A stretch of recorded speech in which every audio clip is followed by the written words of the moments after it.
35 থেকে যদি 35 মিনিট হয় আমরা সেটা গ্রহণ করব না। বাড়িতে গেলে কিন্তু কোনো কুকুরকেও কিন্তু তাড়িয়ে দেয় না। সুতরাং আমরা কিন্তু ওখানে কোনো কুকুর যাইনি, আমরা শিক্ষিত জনতা গিয়েছি সেখান থেকে আমাদের ছত্রভঙ্গ করে দেওয়া হয়েছে।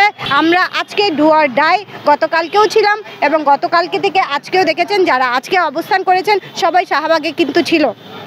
এখানে কিন্তু শুধুমাত্র ঢাকার না, এখানে ঢাকার বাইরে 64টা ডিস্ট্রিক্ট থেকে যারা ছিল তারাও কিন্তু এখন এখানে রাত্রি যাপন করেছে এবং আমরা জয়ের উল্লাসের জন্যই এখানে বসে আছি। 35 নিয়েই ঘরে ফিরবো। 35 থেকে যদি 35 মিনিট হয় আমরা সেটা গ্রহণ করব না। আমরা কঠোর আন্দোলনে যাব এবং আমরা শুধুমাত্র গতকালকে আমরা যমুনায় গিয়েছি প্রধান উপদেষ্টার সাথে সাক্ষাৎ করতে, তার বাড়িতে গিয়েছিলাম এবং বাড়িতে গেলে কিন্তু কোনো কুকুরকেও কিন্তু তাড়িয়ে দেয় না। সুতরাং আমরা কিন্তু ওখানে কোনো কুকুর যাইনি, আমরা শিক্ষিত জনতা গিয়েছি সেখান থেকে আমাদের ছত্রভঙ্গ করে দেওয়া হয়েছে।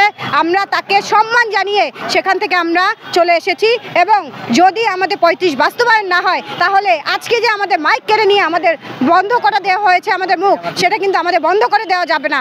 আমাদের যে এই গুলি করা হয়েছে, আমাদের যে টিয়ার গ্যাস ছুড়েছে, এটার জবাব আমাদের দিতে হবে এবং আমরা কঠিন থেকে কঠিন আন্দোলনে আমরা যাব।